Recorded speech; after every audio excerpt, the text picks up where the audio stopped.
Hey everybody, it's your gay sports fanatic here, and this is last call for the NFL 2024-25 season because we are looking at Super Bowl 59. 59, I can't believe 59, okay?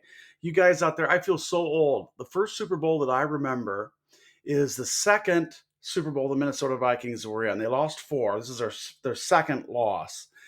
You do the math, you look up the year, you do the math, okay? I'm old, all right? But that Super Bowl is kind of interesting because it only lasted 2 hours and 20 minutes. They had like a marching band from a high school come out at halftime. I mean, can you imagine a Super Bowl lasting 2 hours and 20 minutes? Okay. They did run the ball a lot back then. So, anyway, here we are, Super Bowl 59. And I was talking to someone that I know who does not live in the US and has never been to the US. And I was trying to explain to him the Super Bowl and the impact and the importance it has in the United States. And I said, well, it's by far the biggest sporting event all year in the United States. I think that is absolutely indisputable. But then I went a step further. I said, I think it's the biggest cultural event, annual cultural event in the United States, because there's really nothing else I can think of anymore that everybody watches. I mean, everybody watches the Super Bowl. I mean, I have a friend of mine. He's a gay guy. He's a PhD. He's brilliant.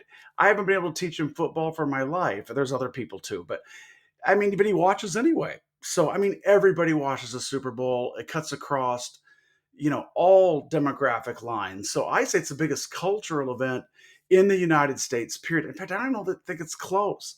So this year we've got what should be a great game between the Kansas City Chiefs and the Philadelphia Eagles. So of course I've analyzed the heck out of these two teams all year long. I'm going to start with just a little synopsis on the Kansas City Chiefs and what I think. Okay. So I've been reading a lot, hearing a lot, particularly since this Buffalo Bills game, that the NFL has rigged or scripted this season to where the Chiefs get in the Super Bowl because of, I guess, the Taylor Swift effect, which, I don't believe that. The NFL does not need help drawing viewers. And I don't think Taylor Swift, I don't have any evidence for this, but I don't think she makes that big a difference. I really don't. I know NFL, other people say she does. Chiefs ratings are always through the roof. The AFC Championship game last week against the Bills was the highest rated conference championship, second highest rated conference championship game in history. Almost 58 million people watch it. And at the end, 64 million people watching it. But I don't think that's because of Taylor Swift. But you hear all of this talk about the refs rigging the games, like, Roger Goodell sitting up in his Manhattan penthouse and texting the refs and telling them what calls to make. I don't buy it. Now, I will say this. Have the Chiefs been on the fortunate end of a lot of calls? Absolutely. In fact, there's three calls in this Bills game that I won't go into. The biggest, of course, was when the Buffalo Bills went for it on fourth down. I thought Josh Allen, it looked basically a tie to me. I really couldn't tell if he made it or not. The refs said that he didn't. I actually think you give the tie to the offense there, but what can you say? The Chiefs do get the breaks, no doubt about it. But winners make their own breaks. That's true in life. That's true in sports. Winners put them in position for the breaks. And the Bills in that game just did not put themselves in a position for the breaks. I mean, the fact they had to go for this on fourth down tells you right there that they weren't in the right position. So, anyway, Chiefs move on, and they're going for history, of course. So, what you might think the Chiefs have been in so many Super Bowls, Mahomes, Kelsey, the whole crowd, you might think they might, not be motivated. Well, yes, they are, because they'd be the first team ever, and I think the only second ever in the history of a major sport to win three titles, in this case, three Super Bowls in a row. Nobody's done it. So the Chiefs are going for history. Patrick Mahomes is chasing the GOAT right now. Tom Brady, of course. This would put him one more stat closer, one more stat above Tom Brady. She's got everything to play for here. By the way, I think this will probably be Travis Kelce's last game. I don't think he'll come back. I think he'll retire, go off into the sunset with Taylor Swift, and start up a movie career. Just side note.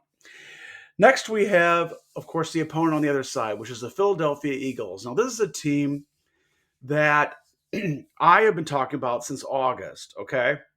And I've been talking specifically about Saquon Barkley, the running back that really nobody wanted to pony up the money for, who had injury ridden, had never lived up to his potential because he was with a terrible team, quite frankly, which is the New York Giants.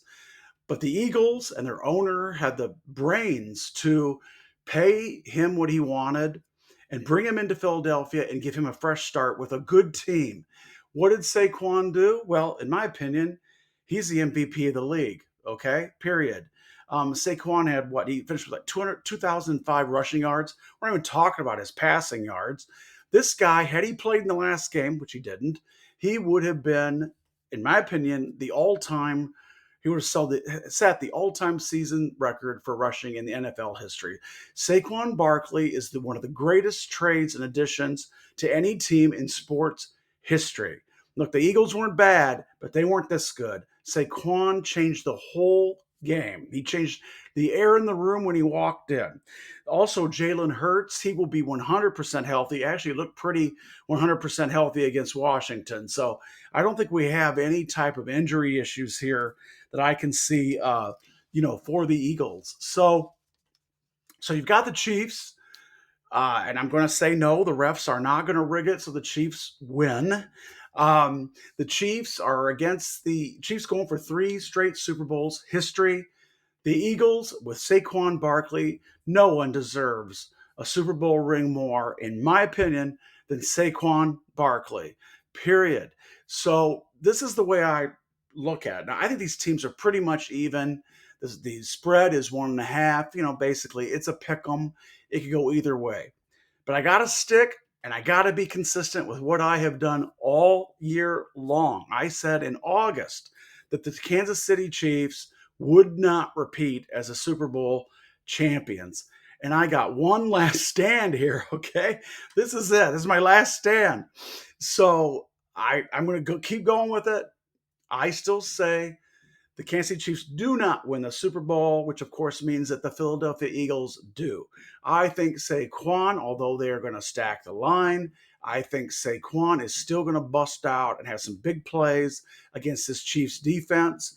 I think that the Chiefs may not get all these easy breaks that we've seen all throughout the season that have helped them win how many, almost every game was close. So I like the Eagles here as far as the 1.5 points. Take it. Take the Eagles to win.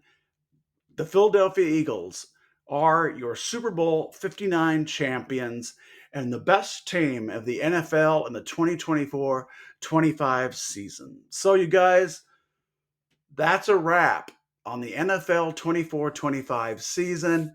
Hope you've enjoyed my little analyses. Done pretty well on my picks, just under 60% winning percentage against the spread. So if you've been following me that way, you've won some money, but don't bank on me for your mortgage. But anyway, you guys, thank you very much. Enjoy Super Bowl Sunday. What a great spectacle it is. So thank you, you guys. Be sure to, as always, I gotta say it, subscribe. Please comment. Or please like. I like that too. Or you can say you dislike it too. I mean, probably some Chiefs fans may say that. So you guys, hey, have a great Sunday. Oh, by the way, I want to say one thing before I checked out here. You can tell I don't edit this. I think, and those of you who stick around this long for this video, you want to hear this, I think. I think that the Monday after the Super Bowl should be made a national holiday because you look around, people you work with or people you just see out, they're like the Walking Dead. They've been up all night drinking and then they got to go to work. So, let's make the Super Bowl Monday, the day after, a national holiday. Let's start that movement, okay? So anyway, you guys, thank you for watching again. We'll see you soon. Thanks.